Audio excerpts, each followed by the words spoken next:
It's Yay. being Okay. recorded. All right. So, welcome to podcast number 2, Stronger by the Day, with your hosts, Alex and Jordan.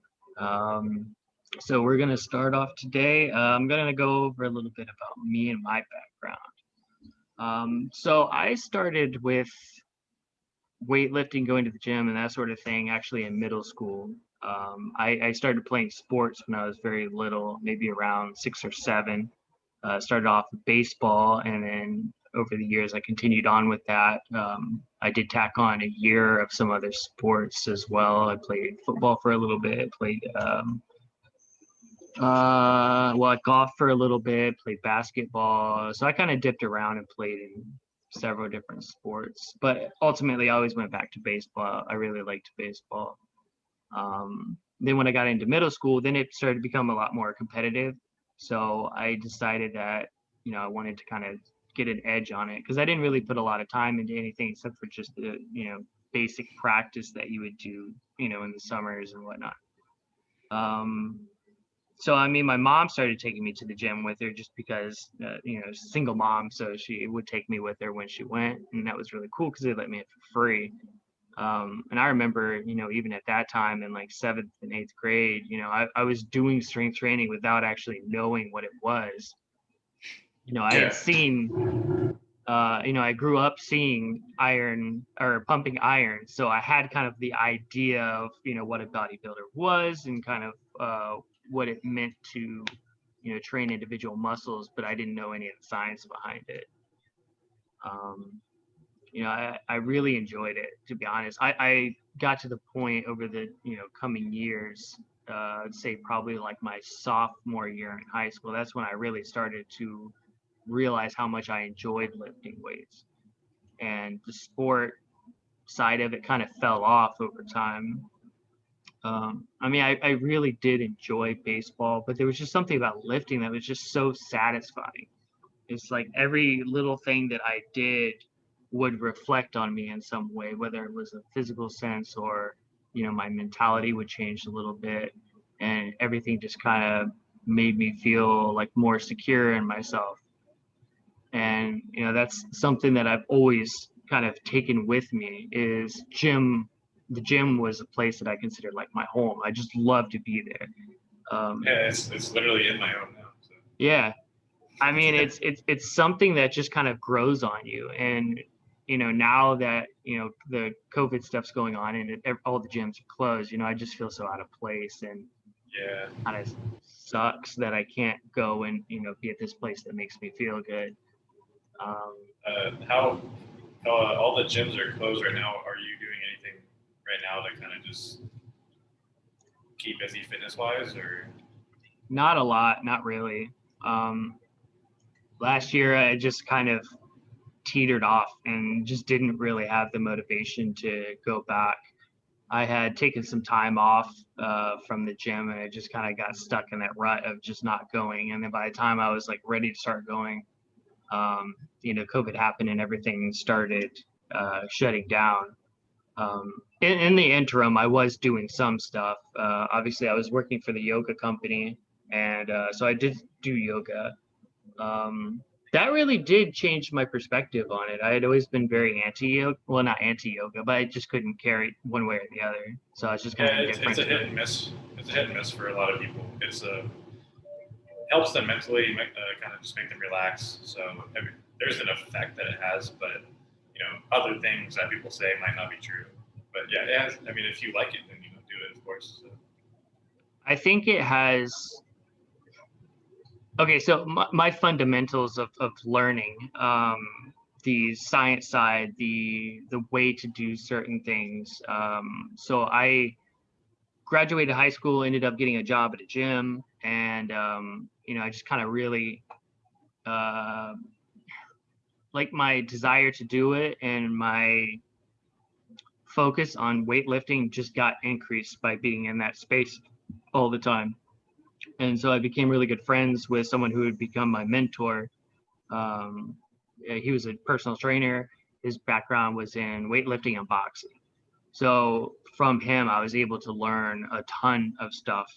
So, Um, so just to clarify real quick, weightlifting as in just You mean like just lifting weights, or weightlifting as in Olympic weightlifting? Just lifting weights in general. Okay. Because up until this point, I had kind of known the different structures. I knew I knew about hypertrophy, I knew about strength training, I knew about, maintenance training. So the big thing for me was being able to put the science to back that and why certain things worked better than others. So that's when I really built my knowledge around what it is to take yourself from where you are to where you want to be and be able to plot and plan out the way to get there.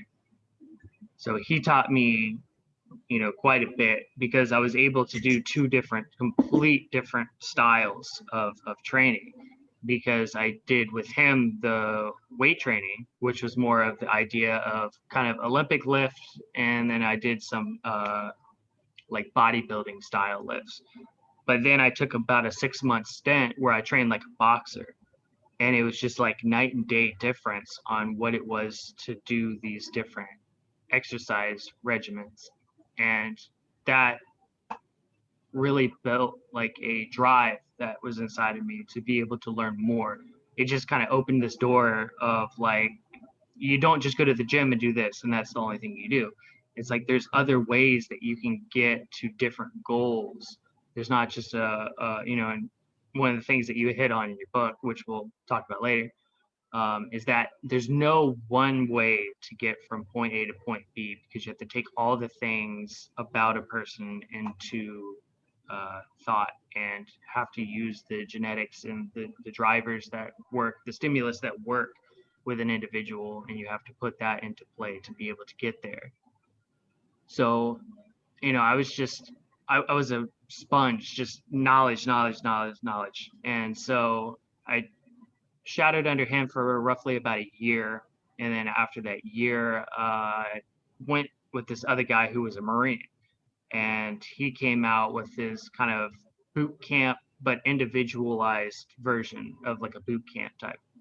So with studying under him, I saw again another way to accomplish your goals, another way to get to that point of like maximum fitness is the way that I would describe it.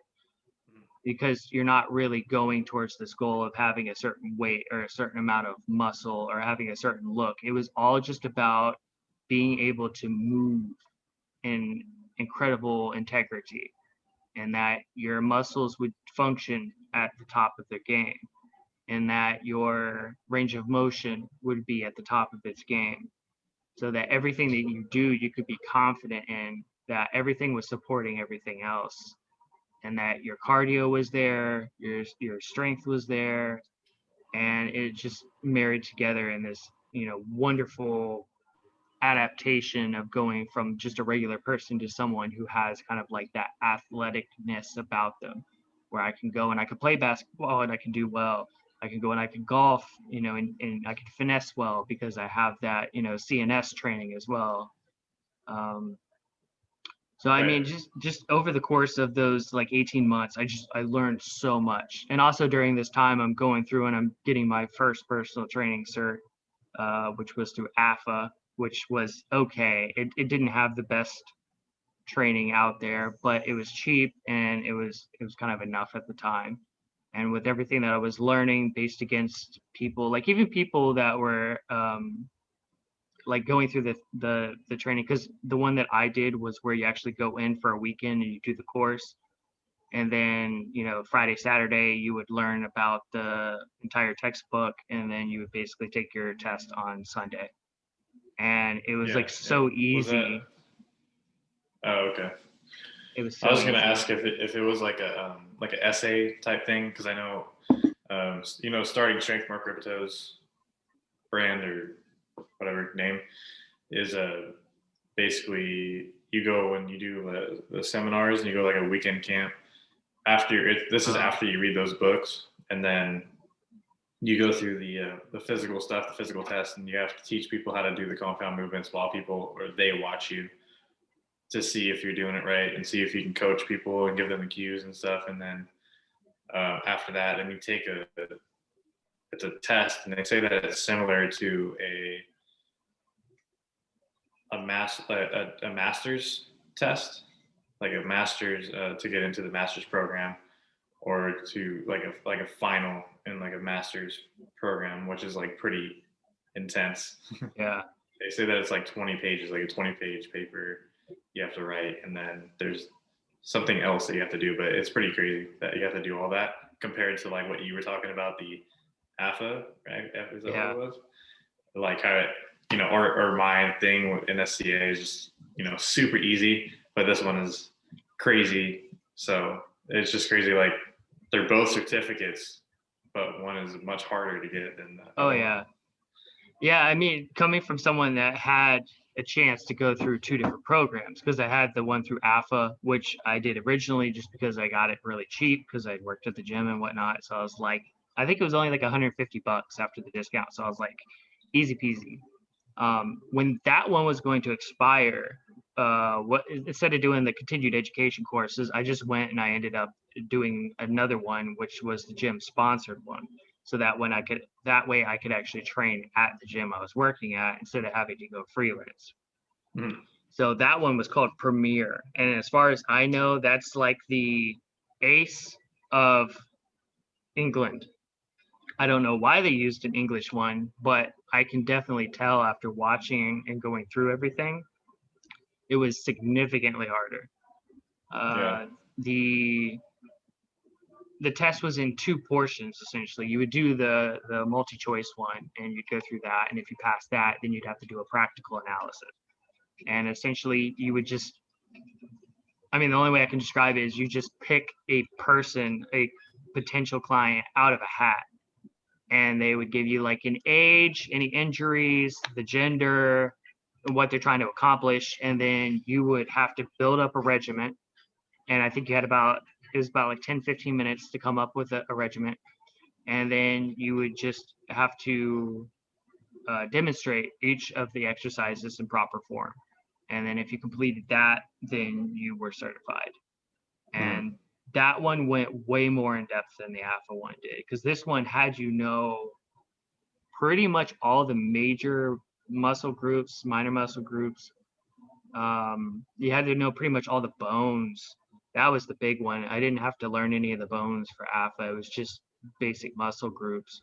So, I Really? mean, even going into my anatomy class that I took, well, when I went to SMC, which is several years ago, but I mean, I went in there and I was like, I know like 80% of this stuff.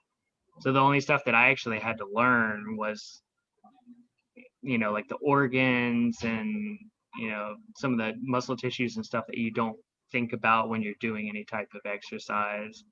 Mhm. Uh, I've forgotten a lot of that stuff now, but obviously, you're going to with that much information. It's really hard to remember all of that, going into the depths of the cells Yep. and all of the, those little crevices on the bones that aren't even important to know unless you're like a doctor or a surgeon or something like that. Yeah.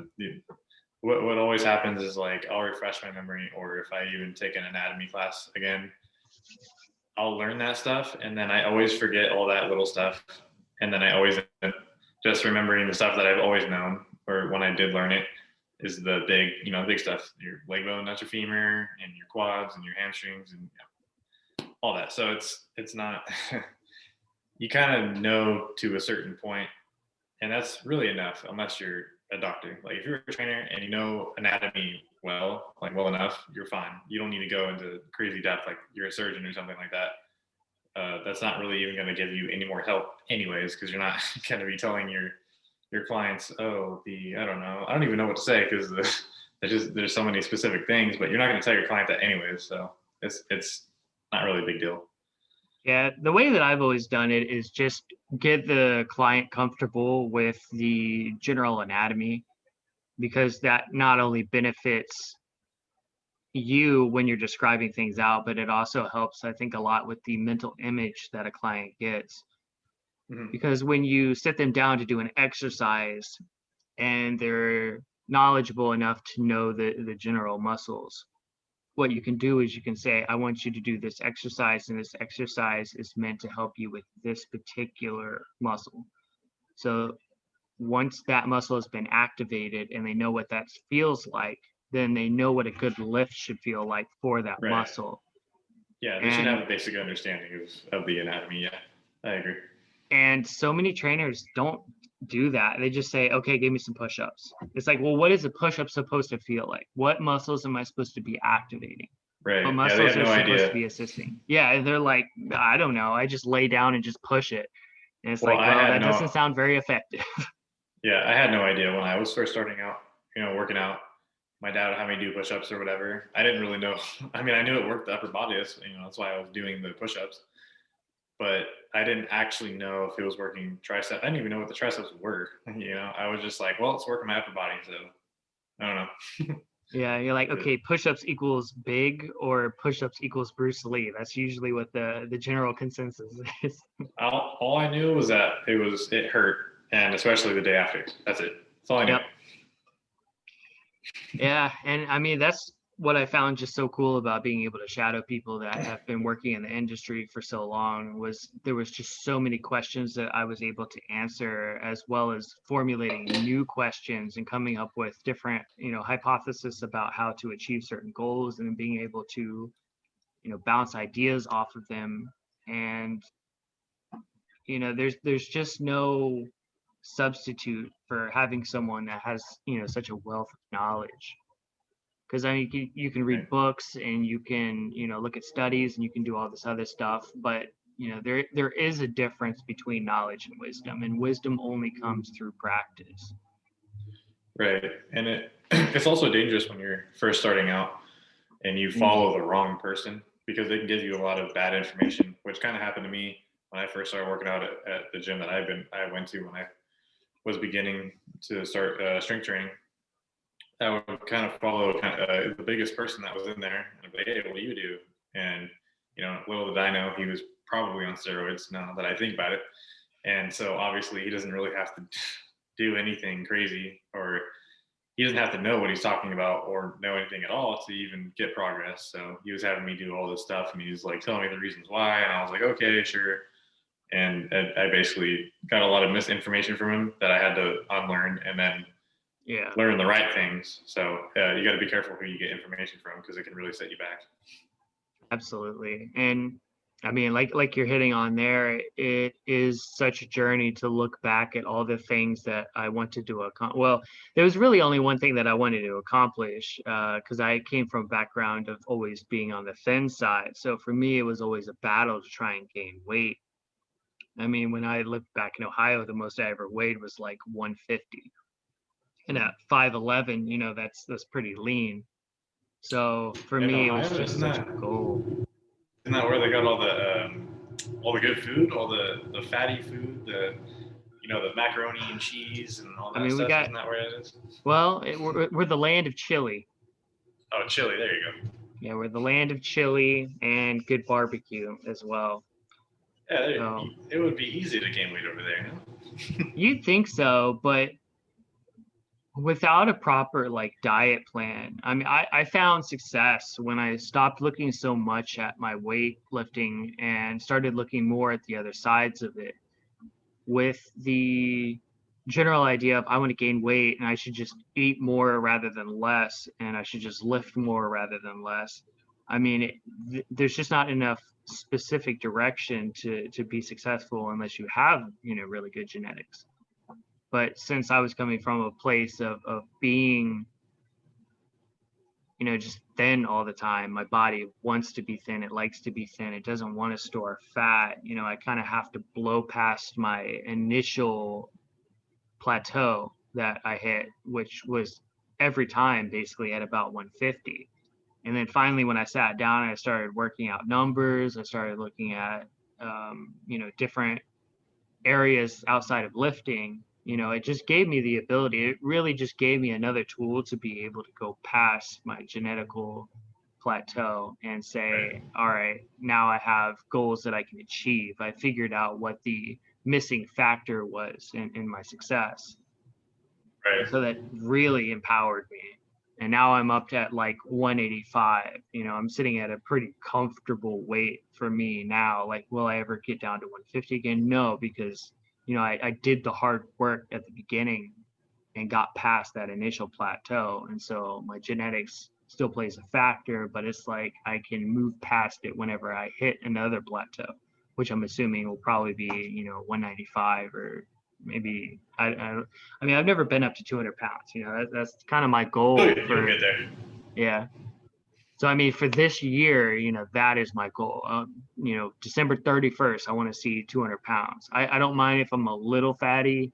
I don't want to be like, a 30 on the BMI scale, but Yeah. I don't think I could even reach that high on there anyway, just Well, because I do still have my skinny genetics. It's just, I got to lift the weights to make it happen. yeah, my body was kind of the opposite. It always kind of wanted to put on weight, and which is why when I was younger, I always struggled having to cut back food, or like as if I went to my mom's because my parents are split up. So I go to my mom's, and your mom's kind of like, oh yeah, have whatever you want, and I eat whatever I want, and then luckily I was in football, so I would burn a lot of calories. But if I wasn't, on top of that, I was also outside, just playing with other kids in the neighborhood, so I was burning a lot of calories at school, at recess, and all that stuff. Even then, I was still kind of like, I wasn't fat, but I was still big, not chubby. I was just kind of like big for a kid. Which is funny because if I didn't have all that, I would probably be really fat. And so what I was saying was my body just it's easy to put on weight, and I feel like my whole life I've just kind of been in that where I don't want to put on a bunch of weight. I need to always be cautious of how much food I eat, not how little, because I have a huge appetite. So I feel like I have a different problem than a lot of my friends. Not saying people in general, but it's kind of a mixture. But a lot of my friends that I hang around with are the kind of people that can just eat whatever they want and they have a six pack. I grew up with one of those like really skinny kids that can do that, and I would just eat or whatever, and I would just gain weight very easily, even if like especially if I wasn't playing football at the time or something. So gaining weight for me isn't a problem, and actually losing weight isn't that bad. My body adapts to it quickly. It's just that it's hard for me to cut back eating because of my appetite.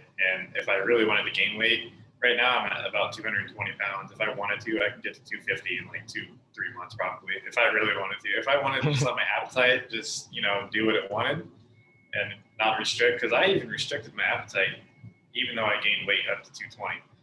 So I have a pretty big appetite, and it makes sense. My whole family is just like they're big people. They're not like fat, or some of them aren't now because that's what they've accepted. But they've always been like a big family, so I think I just naturally have like the bigger genetics, and it's easy for me to put on weight. So that's just how it is. And then I wanted to bring up because we can basically keep skirting around it, but the three body types are the ectomorph, mesomorph, and endomorph, and that everybody is really just a combination of two of those. You'll have kind of like a dominant one, and then you'll have the more passive or recessive side. And with everybody taking from those three, it gives you the ability to really look at someone and say, okay, this is what we're going to have to do to get past this plateau. For someone that is mostly an endomorph, obviously that's going to be trying to pull the fat off the body. For someone that's an ectomorph, who's more on the thin side, it's going to be about trying to hit beyond those plateaus that you're going to hit. And I find that, and maybe this is just from my experience, but with an ectomorph, it is hard to push past plateaus, and the plateaus seem to be a little bit more often. I feel if you have like a decent plan with an endomorph, which is someone who's naturally a little bit more fatty, being able to structure in a way that you're going to lose that fat and strengthen up the body, I think there's less plateaus that you hit. And then obviously the mesomorph is just the person that naturally just has that built muscle tone. And for them, it's just basically just building up yourself and staying even, I think is the biggest issue for them. Yeah. So those body types are a little tricky because technically anybody can have that body type. So I think I almost went through all three of those in my lifetime. I don't know if I would kind of use those to classify. You can kind of say like this person is this at the moment, but I don't know like genetically, because technically you can be anything at any time. There was a time like in football I would be really skinny, because of all the calories I was burning.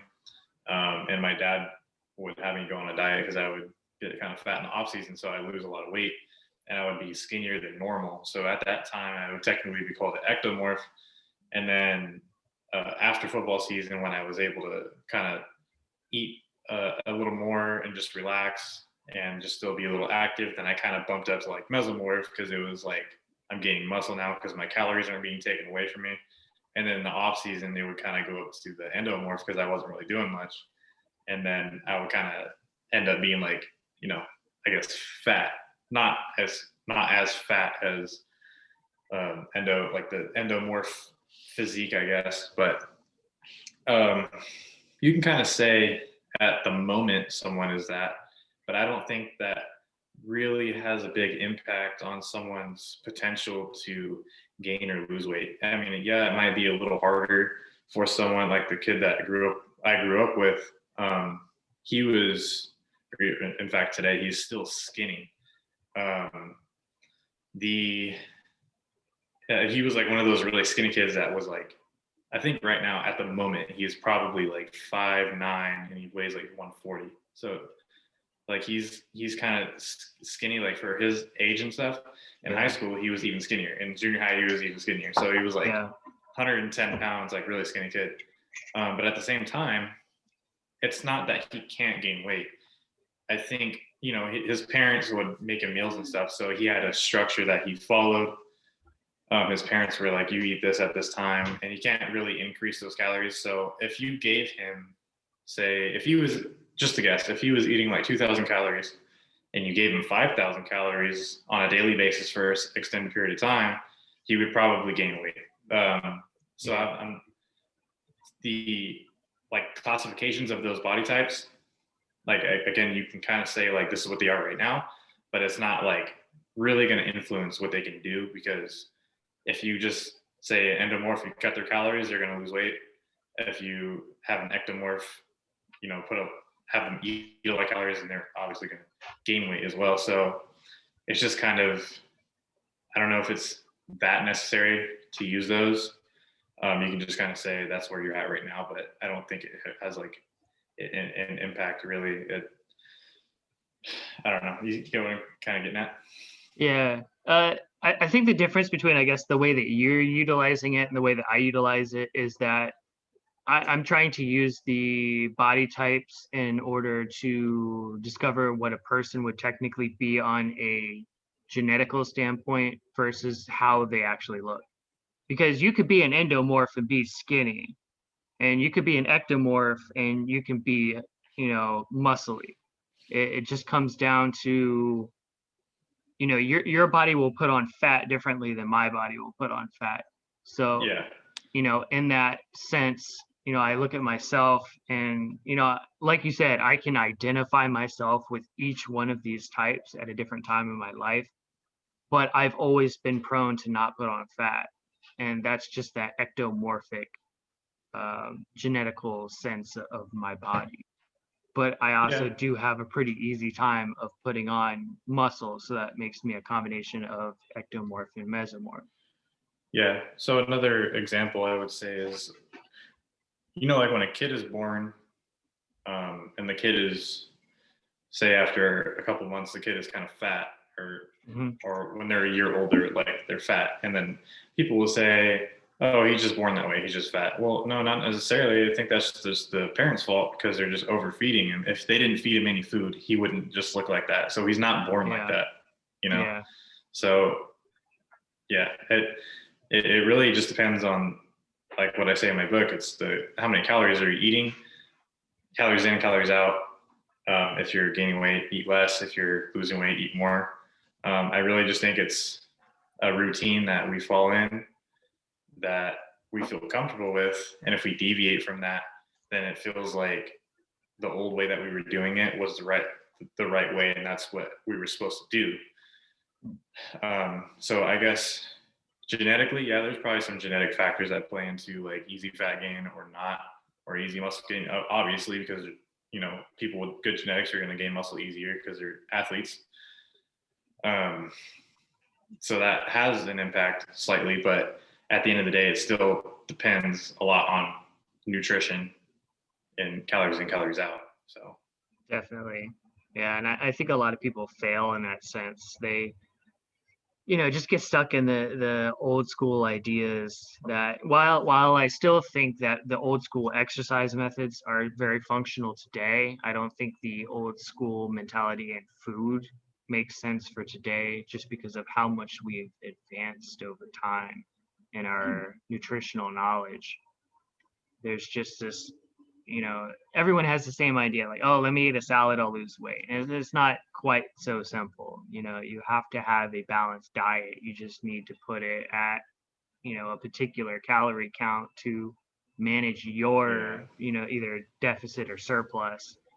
And yeah. So yeah, there's nothing wrong with salad, um, but it's just not necessary because would you rather have a salad or would you rather have a sandwich if you're going to be in a caloric deficit anyways? You yeah, know, at the end of the day, if you're in a caloric deficit, regardless if you have a salad or a delicious sandwich, which one would you rather have? I think you'd rather have the sandwich because it's more sustainable to keep doing long term. So that if you keep having a salad, you're not just going to go crazy and go on a splurge and eat a bunch of candy and stuff. So absolutely. doing all that salad and vegetables and like vegan diets and stuff, going that hard is just really going to hurt you down the road.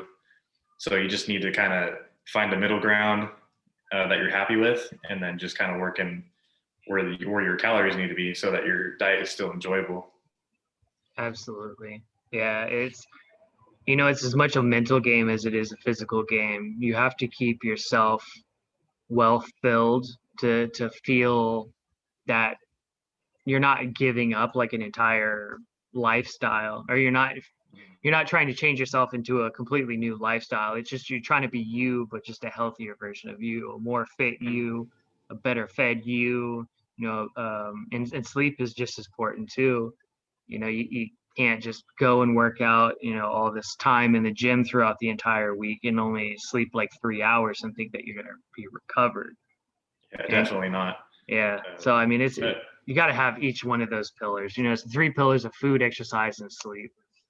yeah, without the sleep, which is basically recovery, there's no adaptation really. You can't go, you can't do your thing in the gym. Everything else is going to be much harder to build a stress for you to adapt to. So basically, no sleep means no progress and probably even a loss of progress too. So.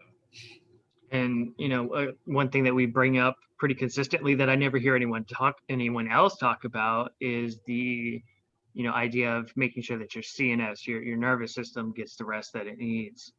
And without the CNS getting its rest, you're just not going to have good workouts, because once it's stressed beyond the point of its normal, spectrum, you're just going to be in a point where you can't lift correctly.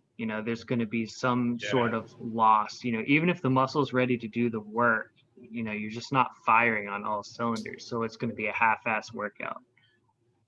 yeah, that happens sometimes unexpectedly as well. You get off Absolutely. work one day and you go to the gym and say, I don't know, you hit 300 pounds on your bench press and you feel really good, and then say, I don't know, next week you do that same exercise, you go to the bench press, and then that day you can only do 280 pounds, and you're like, what happened? What happened during the time I did 300 to now? And that happens to all of us, where it's like, but I just did 300, so why can't I do it now? Well, it has something to do with your central nervous system.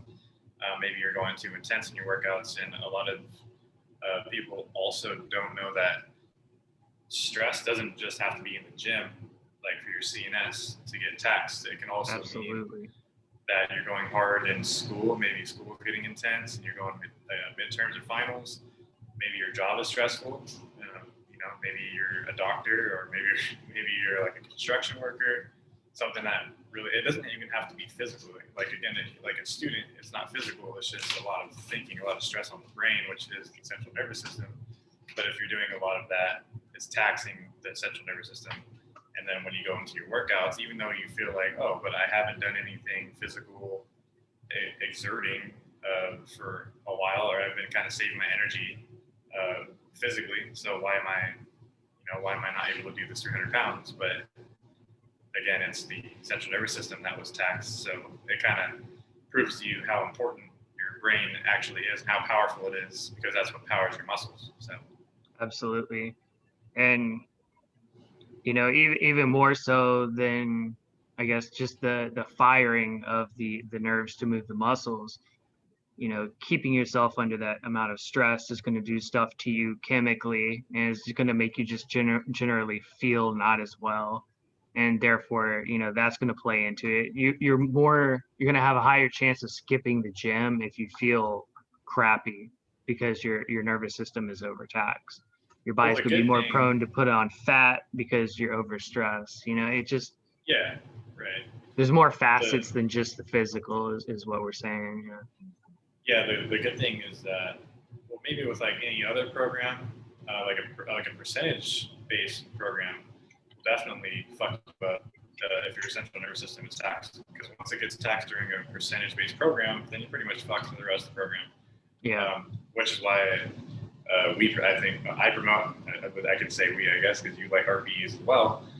RPEs, even if you do feel shitty, um, training is better than not training, even if you are feeling shitty, because the RPEs will take care of that for you. So you can still get a training session in without having to feel like, I'm dying over here, or I just feel overall cloudy, or just not motivated. Even if the weight isn't heavy enough, you're still training, so that's good. The RPEs for that day will obviously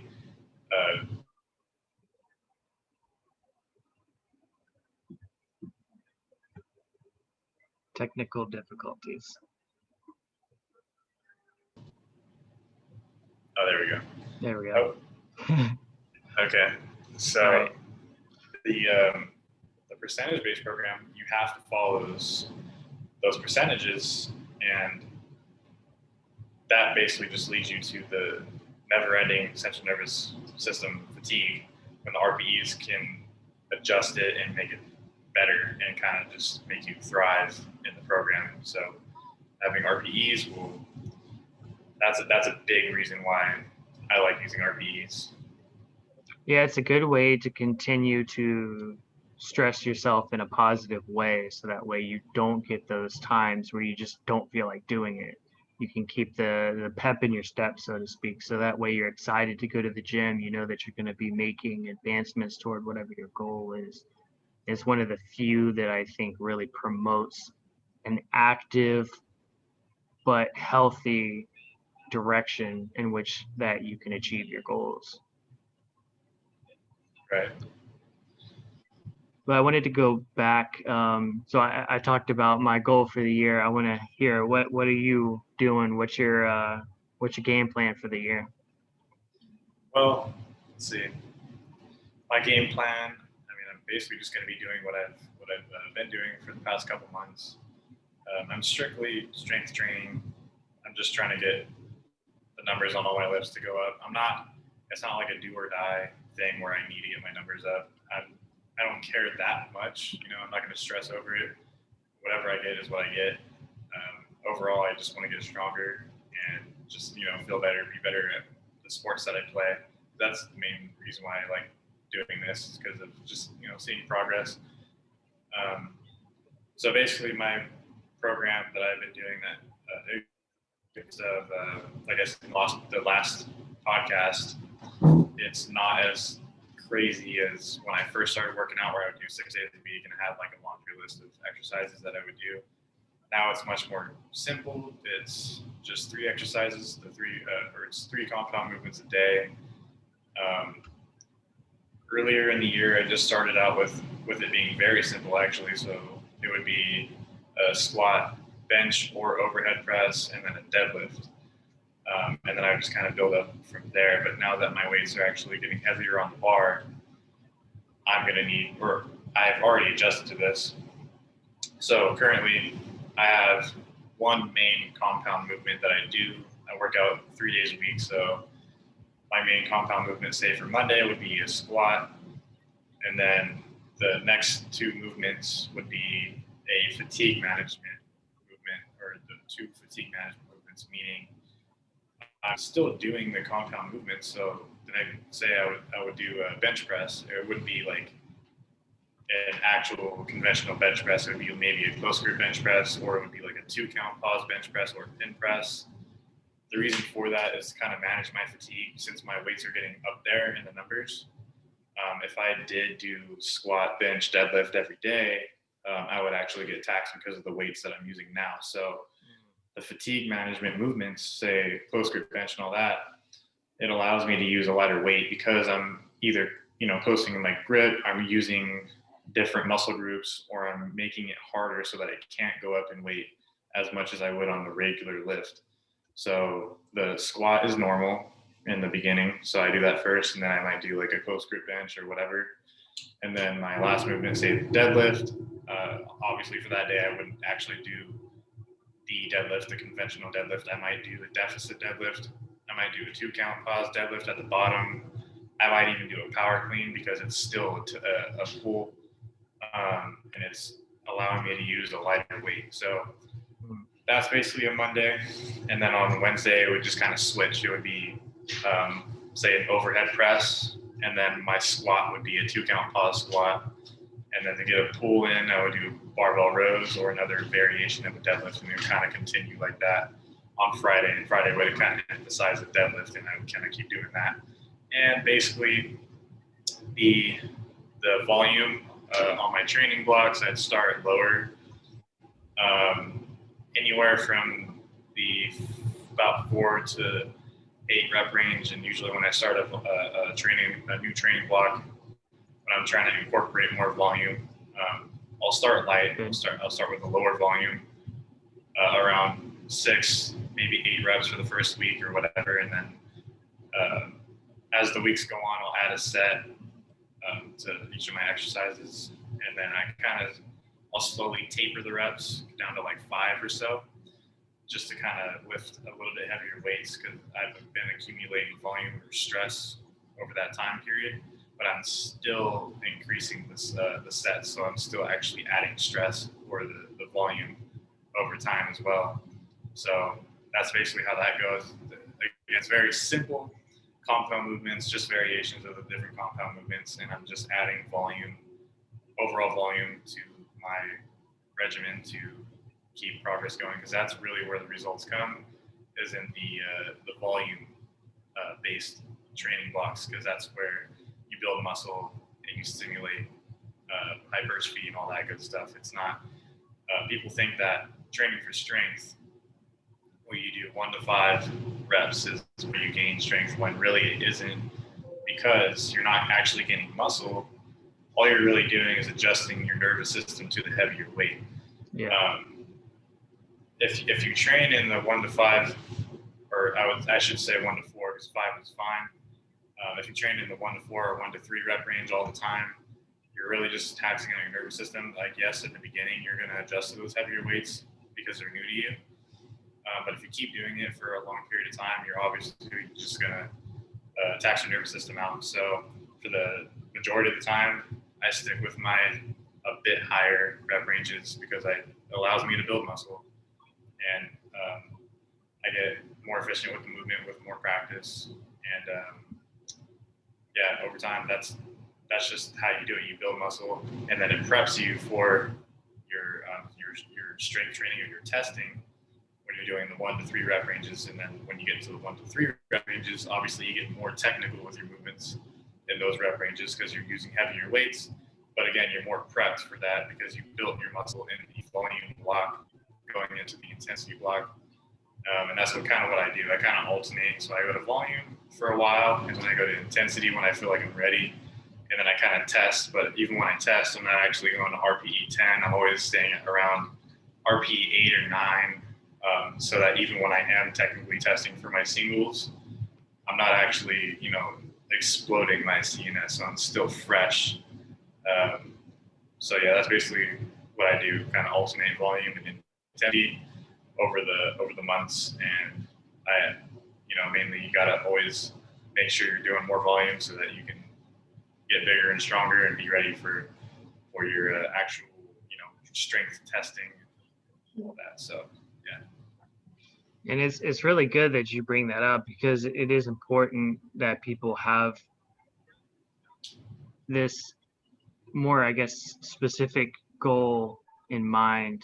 Because if you just say like I want to lose 20 pounds or I want to gain 20 pounds or whatever, when you only have that one goal and you're working towards it, it can become kind of hard to reach, like mentally. You just get kind of set back because you don't have anything in the short term to keep you going.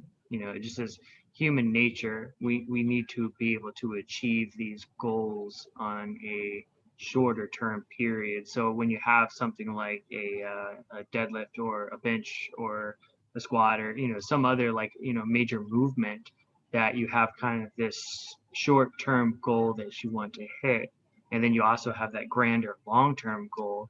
When you combine those two, really what you're doing is you're giving yourself a reward in the short term to keep you going until you reach that time when you hit that long-term goal, and you can be like, Right. man, I've done so much work this year, and I didn't even think I was going to be able to make it. There were several times I got stuck, but you have that short-term goal that you hit. You're like, okay, you know what, 3 weeks ago I hit my goal on this. I just want to add another 20 pounds, 30 pounds, 40 pounds, whatever, to this weight. And you accomplish that, and by the time you go through 3, 4, 5 goals, you're at the end of the year.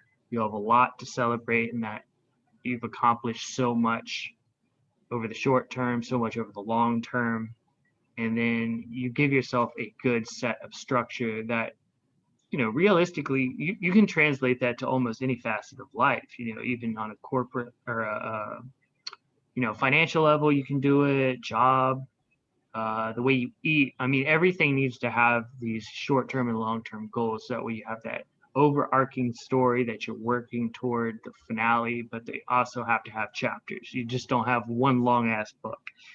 Yeah.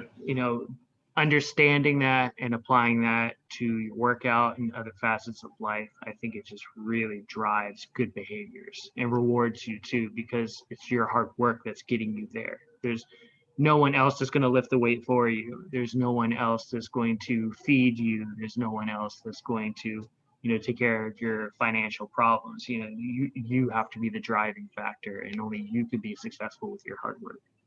Yeah, for sure. That's kind of how I view things as well, especially in my training now. Before, I think what kind of set me back a lot was I would be in the gym, and I don't know, at the time I might be able to squat like 275 pounds, and then I would see a guy go in and squat like 405, and I'd be like, I want to do 405, and then I would go over there and try to do, not obviously I wouldn't do 405 because I would just get crushed by that, but I would try to go up as much as I could. So I try to go up to like, I don't know, 335, 345, somewhere around there, even though I wasn't ready for that because 275 was a big challenge for me. And I feel like that set me back a lot, especially when we were talking about that goes back to the central nervous system.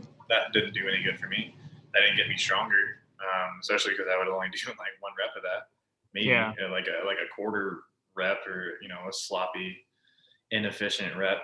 And nowadays, what I really enjoy, even because obviously I have an ultimate, like for my deadlift, my ultimate goal for I guess for the time period would be to deadlift like over 500 pounds. That would be a cool thing to hit, but I'm not going to force myself. I need to do it right now. I have little goals under those. Every time I hit even 5 pounds heavier than my last technical, PR or whatever it is. Like if I did 455 pounds and the next week I did 465 pounds, I'm really happy. I'm not like, oh man, I can't do 500 pounds. This sucks, because what I see is, I'm making progress and I'm getting closer and closer to that ultimate goal. So those little tiny goals are actually what gets you to those big goals. Yeah. Yeah, I mean, it is very important to maintain yourself in a way that's healthy mentally, in the way that you do need those rest times. You do need that sleep. You do need to eat. You need to feed yourself in the physical sense as well as the immaterial, so you can keep yourself going. And so many people usually get stuck. It's usually about like 2 to 3 months, and that's when you hit your like first mental plateau, I would say, for the average individual. obviously me and you, we've hit multiple goals multiple times, whether they were long term, short term. We've figured out the factors that have held us back in the past, and we're able to blow through that stuff now. We have the drive, we have the knowledge, we have the ability to achieve whatever it is that we want to achieve. And I think this is kind of a good time to discuss. I mean, what the goal of the podcast, what we're doing, what we're trying to convey. Uh, what you give your account of what you want to help people understand, or how you think this podcast can help the general public. Yeah, I kind of want to just push out a lot of the bullshit that's fed to the people by the fitness industry, because there's obviously a lot of it that people don't know about, or uneducated people regarding to the fitness industry. I'm not saying uneducated as you guys are stupid. I'm just saying that I was very gullible when I first started, and it set me back a lot. And I feel like I'm here in this position to help out a lot of people that were in my position. So I kind of just want to make it an easier path so you guys didn't have to go through what I went through and going through a bunch of different things that didn't work, and thinking that I finally found something that worked, but it didn't. And I could be years ahead of where I am now if I just kind of listen to someone that is like me, or the people that I listen to, because I listen to people as well. I don't just come up with this information. It's just that, I basically just want to give people the tools to have a more efficient program, and what exercise that they should be doing and not wasting their time with, and just kind of helping people get a healthier life started sooner rather than later. Because usually what happens is when people start to work out, they think they're getting healthier, but then they get these, the knowledge from the people that don't know what they're talking about, and they actually just get fucked up from that. And, their joints start hurting because they're not doing the movements properly, or they're overtraining, or they're detraining. And it's just a combination of things that kind of unmotivate people and stop working out, when it's not like the gym's fault. It's just the people that you've listened to. So I like to think that the podcast, the reason that I'm doing it is kind of get people the right tools so that they can enjoy working out and have a healthier lifestyle without it feeling like it's another job. It's more, it's enjoyment. It's fun when you actually get results and you understand what's going on, not all.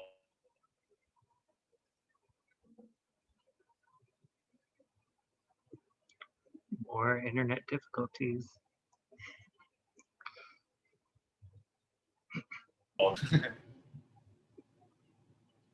Got a little stutter there. Yeah, I mean, I think you hit all the same things that I'm looking to be able to provide people as well. There's definitely a lot of things that someone that's kind of new to the gym, new to the active lifestyle, and they just kind of let things get in their head and stop them from being able to achieve whatever the goal is. And I think it's just important that we, as people who have strive to become better versions of ourselves, physically, mentally, and be able to now educate people on what it is that we found, our findings from not only our own journey, but being able to understand the physical concepts, the science behind everything, and be able to inform people in a way that they're going to be able to utilize the information to vastly speed up their fitness journey, their mental journey. Whatever we can provide to help people is going to be good.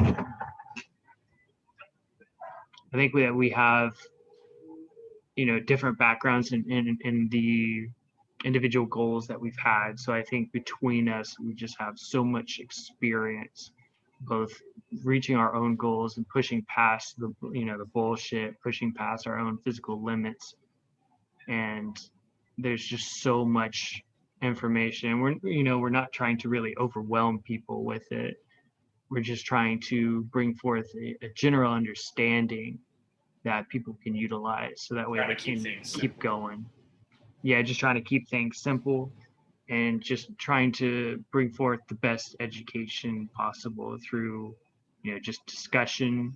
And at some point in time, we'll be able to do some live PRs, some exercise routines. We'll do some cool stuff that will start throwing up, and eventually we'll switch over and do some Twitch streams, so that way we can have an active conversation with our community as it grows.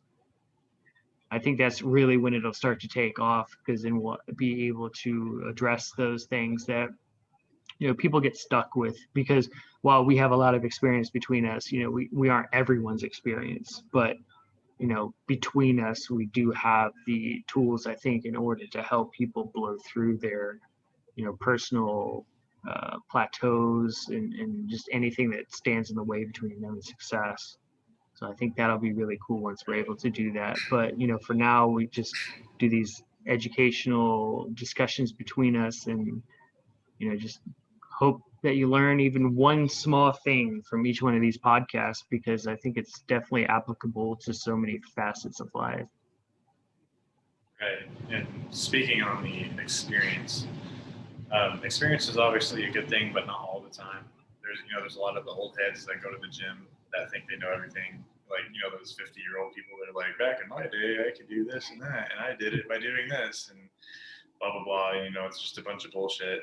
So there's a lot of people that say they do have experience, but at the same time, I feel like we stand out a little bit more because we also look at new things. A lot of people that have the experience are kind of stubborn in their own ways, and they're like, this is what worked for me, this is all I'm doing, this is all I want to teach, because of my experience, my own personal experience.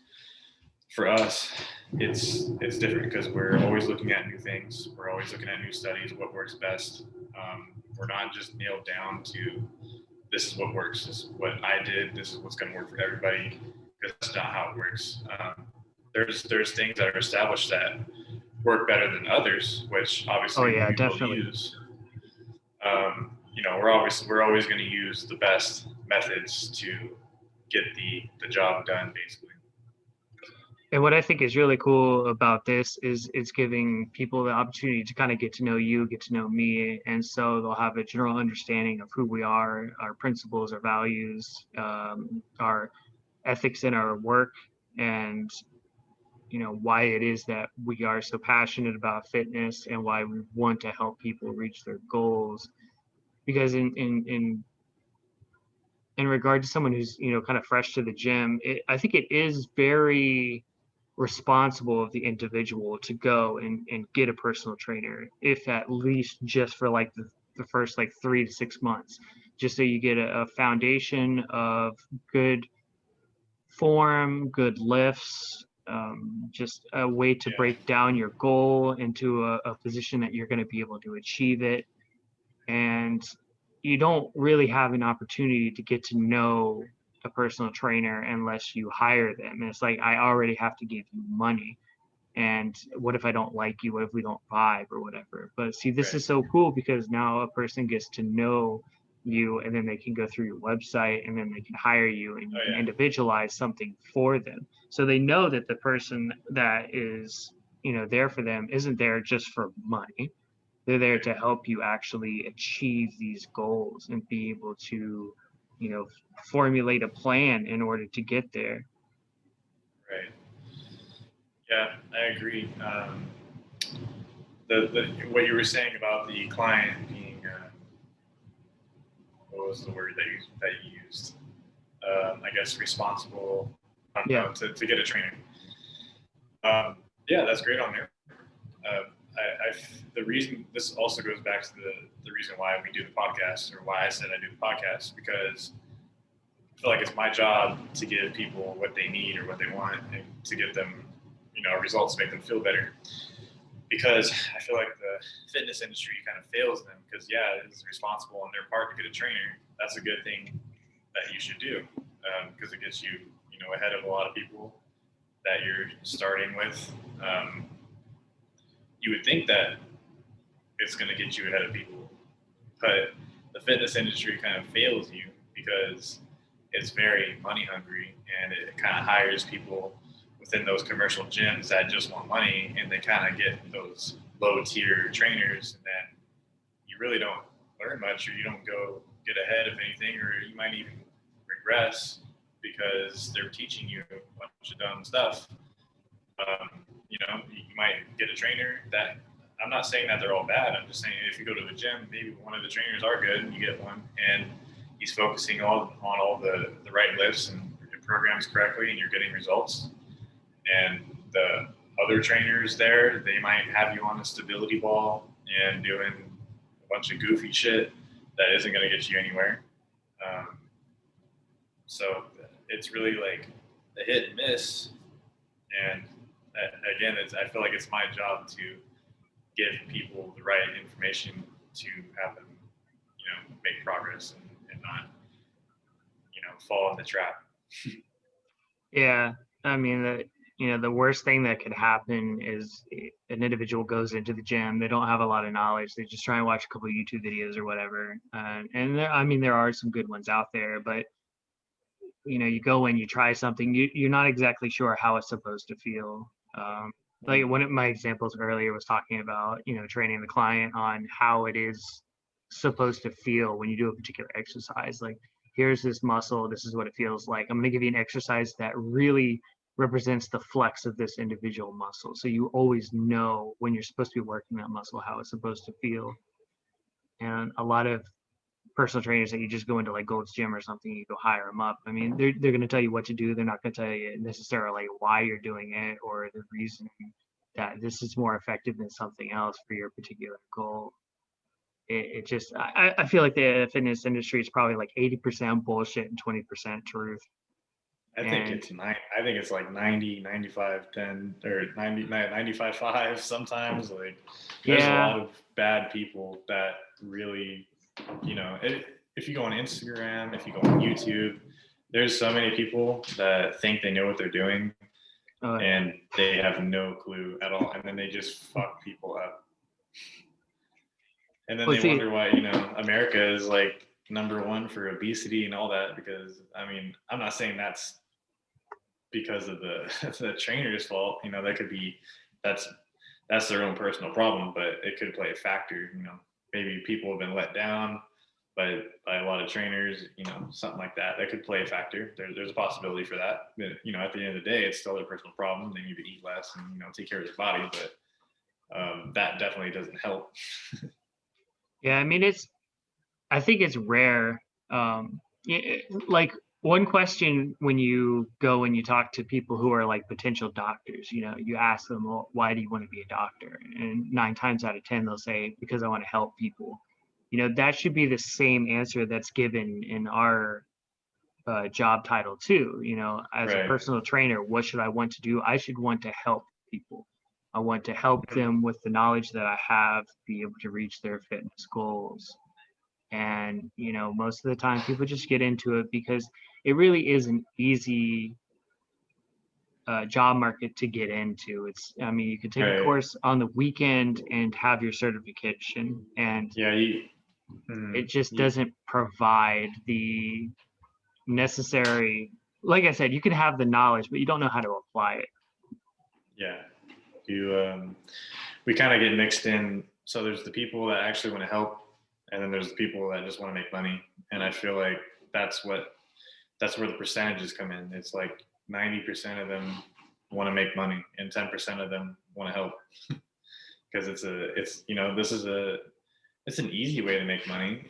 Even if you don't know what you're doing, you can train people and you can make money. You just sell yourself and say, hey, I know what I'm doing, and people are gullible, and you get a lot of clients from that. And just the way you look, it's not hard to look good. All you got to do is, not eat, just eat some protein and do some sit-ups every day. It's not that hard. People don't actually know what looking good really looks like until they've seen someone that actually looks good. Yep.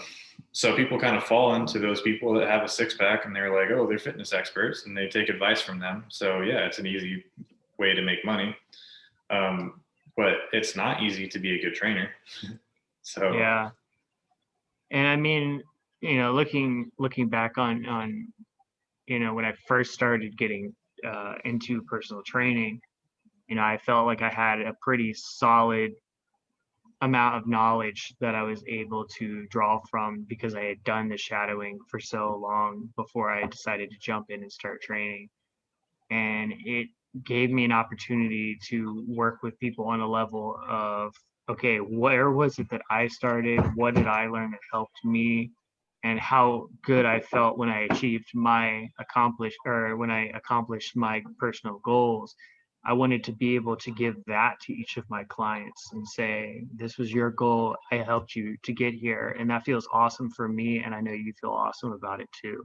Mhm. And you'd never hear anybody talk about that either. You know, it can be very fulfilling as a personal trainer, helping people reach their goals. It can also be kind of crappy, I guess, sometimes too, because you do have a lot of people that fall off of it. You know, you help them get to a certain place and then they just kind of give up on the goal. Like they want to lose 30 pounds, they lose 20, and it starts to get a little harder. And then they're like, I'm just going to give up now. Right. But at the same time, it's not the trainer's job to be their motivator. That's their job. That's their own personal problem to motivate themselves. It's not That's true. our job as a trainer to, go to their house, wake them up. Hey, we got to do this. We're not the motivators. That's not our job. We're here We're to the provide motivators you. in the gym. Yeah, basically to an extent, we're just here to provide you with the tools for you to do what you need to do to get to your goals. We're not here. We can't motivate you. Like, that comes from within. That's you. And I think that's the difference between like what I would call like a customer versus a client. A client should be there to learn, to absorb the knowledge that's provided to them so that they're able to utilize those individual things for themselves. Whereas someone that just comes in and just is comfortable giving you, their money because they like you, they think you know what you're doing, and then they go work out with a half-ass workout because they won't push themselves and they won't let you push them either, and they basically just go in for an hour, maybe like, once a week, twice a week, and they never really see the gains from it, but they don't care that much. They're just there to be there. So, I mean, I think it is important for us as a podcast to say, hey, if you're a client under a personal trainer, we encourage you to learn and to be able to, understand what it is that we are trying to teach you Right. because, it is important. Yeah. And if you do have a trainer right now, if you're in a gym that's open at the moment, or if you have an online trainer, um, don't be afraid to be critical of your trainer. You know, Absolutely. learn learn other things from other qualified people and see if it matches up. You might be wasting your time, you might not, but you always have to be critical. So it's just going to it's going to help you get into a better position. So Absolutely. All right. So I think that is a good place to end off. Talked about what was that? everything that we were. I think that's a good place to end off. We talked about everything on our list, and I think it was pretty. I think it's pretty educational. I mean, we talked about a lot of topics that other people don't typically talk about. So I think it's just reinforced a lot about outside of the gym activities such as eating and sleeping, and just you know we talked a lot about the nervous system. So that's something that's very important that people just don't stress enough. It's just the rest and the eating, because you have to be able to supply the energy. You have to be able to replenish everything when you're sleeping. So I think that just simple takeaways from this are just very powerful in being able to be successful. Is it over now or no? Oh no, I didn't stop. No. Okay. Okay. So My bad. yeah, if you have any last things that you want to say about the topics today, yeah, go ahead. What do I have to say? Just, I don't know. To reiterate, just, you know, it's not our job to motivate you. You have to find that inner motivation, and don't let the fitness industry, the bad parts of the fitness industry, which is a lot, don't let that unmotivate you to prevent you from getting to your goals. Do your research, find people that are credible, get information from them. They'll provide you with the tools, like us, to make your life a lot easier and not stress about not making progress or trying to understand all these very complex things that don't even make sense. Because we're here to make things simple things that work. I mean, it is complex, but we're trying to break it down to make it simple, so that it's easy for you to follow and kind of just, overall have a better life. So that's all I gotta say. Go ahead and rep out your website. Oh yeah, my website is myfastmuscle.com. My Instagram is also myfastmuscle. If you want to see some of my lifts or any, of my credibility, see if I'm actually strong or if I'm just bullshitting. So also you need to follow too. I do. And then also, I'm reading through your book now. I'm about halfway through it, so we'll pick that up next week, and we'll talk about the book. So far, I'm really liking it. I think it's a really sound book for anyone who's just getting into weightlifting and kind of understanding like the basic principles. So yeah, we'll definitely be talking about that next time. Yeah, I forgot to mention that on my website I have the book, The Basics of Strength Training and Nutrition, and I have 2 workout programs on there. They're both about 3-month plus long. You can also rerun them, and I also have one-on-one training as well. So that's what I have on my website. That's it. All right, so this was a Stronger by the Day podcast number 2, and we'll be doing another one again next week. Any questions, comments, or anything? Go ahead and leave it down below in the comments section on YouTube, and we'll do our best to try and answer as many questions as we can.